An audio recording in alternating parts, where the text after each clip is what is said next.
जय बजरंग क्रीडा मंडळ चिंचोली शेकी याच्या वतीने खालापूर कबड्डी स्पर्धेचे आयोजन दिनांक 29 मार्च ते 30 मार्च 2025 अशा 2 दिवशी कबड्डी स्पर्धेचे आयोजन खोपोली शहरात जय बजरंग क्रीडा मंडळ चिंचोली शेकीने याच्या वतीने करण्यात आले आहे।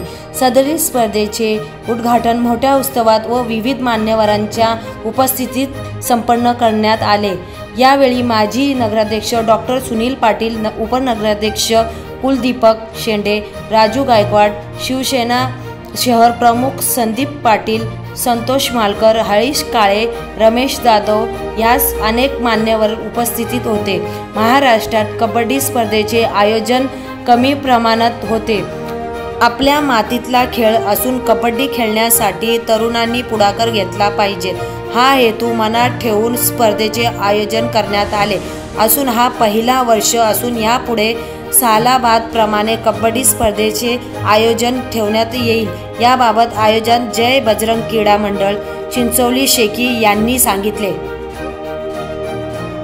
आमदार आदरणीय महेंद्र थोरवे यांच्या माध्यमातून खरंतर संदीप भाऊ आपणच हा पीजी ग्राउंड टिकरच्या ग्राउंडवरती एक भव्य असं एक क्रीडा स्पर्ध व्हावं त्या उद्देशाने ह्या स्थानिक कबड्डी खेळाडूंना एक हक्काचा व्यासपीठ मिळावं यासाठी आमदार महेंद्र शेठ नेहमीच प्रयत्न असतील। मला तर थोड्याच वेळामध्ये दिवसामध्ये त्याचाही शुभारंभ नियोजन रमेश भाऊ आपल्या पीजी ग्राउंडवर ना 8 एकरमध्ये आपल्या त्या ठिकाणी सगळं एक माणूस आहे बरोबर ना रमेश भाऊ त्या ठिकाणी होईल आणि मला असं वाटतं या लोकांना हक्काचं एक कोणतं होईल। आणि कबड्डी हा एक स्थानिक खेळ आहे। आज मला 3 महिन्यापूर्वी आमदार साहेबांनी राष्ट्रीय कबड्डी खेळली आणि त्या कबड्डीमध्ये जर चांगली पकड असेल तर आपल्याला विजय झाल्याशिवाय राहणार नाही हे सांगून दिल्याचं काम आमदार महेंद्र थोरवे यांनी खोपोलीकरांनी देऊन दिलं। आणि येणाऱ्या काळामध्ये व्यासपीठांनी सांगेल की आपली जर पकड चांगली असेल तर आपला विजय झाल्याशिवाय राहणार नाही। म्हणूनच एकदा संघ मालकांना समोर बसलेले सर्व क्रीडा प्रेक्षकांना मनस्वी या ठिकाणी शुभेच्छा व्यक्त करतो। धन्यवाद जय जय आयोजकांना धन्यवाद देतो। तुम्ही कार्य म्हटल्यानंतर जसं क्रिकेटला ज्या पद्धतीने स्पॉन्सरच मिळतात त्याच पद्धतीने कबड्डीला देखील मिळाला पाहिजे असं हिरेंनी त्या ठिकाणी भावना व्यक्त केल्या। परंतु त्यांनी दुसरी भावना व्यक्त केली या ठिकाणी खऱ्या अर्थाने कबड्डीला ग्राउंड उपलब्ध करून दिला पाहिजे। आपल्या सर्वांनाच ज्ञात असलं पाहिजे की या ठिकाणी आज आपण खोपोलीच्या नगराध्यक्षाच्या माध्यमातून मोठं क्रीडा संकुल या ठिकाणी उभारले।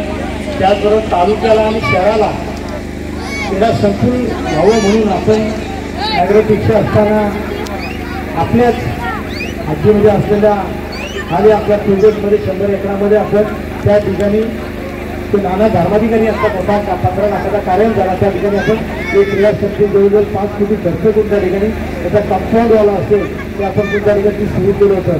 तर त्याला पुन्हा एकदा फंड त्या ठिकाणी महेंद्र थोरवे आमदार यांनी त्या ठिकाणी देण्याचं अधिवेशन केलं। त्या ठिकाणी तो क्रीडा संकुल पूर्ण येणार आहे आणि खऱ्या अर्थाने आपल्या तालुक्यातील शहराची जी समस्या आहे सर्वच खेळ त्या ठिकाणी सगळ्या जातीला त्याचा फायदा शहराला आणि तालुक्याला होणार आहे।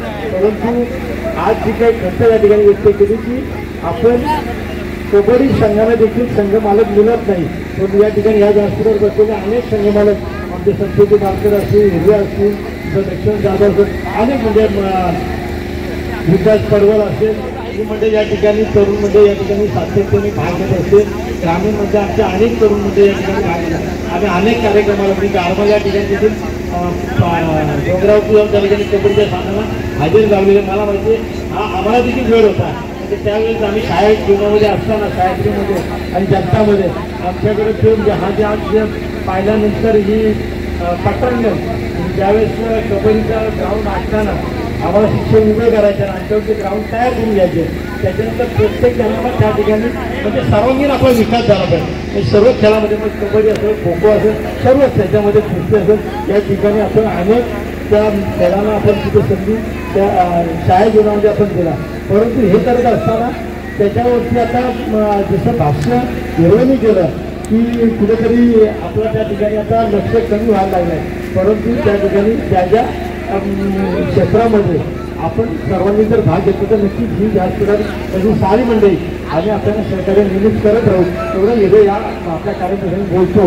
उशीर झालेला आहे. आपण दोन्ही ग्राउंडचं ओपनिंग केलेलं आहे. सामन्याचं सुरू होणार आहे. आपण 5चा टाईम दिला होता, परंतु आज 7:30-8 नंतर आपण ते कार्यक्रम खऱ्या अर्थाने सुरुवात केली. परंतु आलेल्या माझ्या ज्यांनी संघ मालकांनी या ठिकाणी जबाबदारी स्वीकारले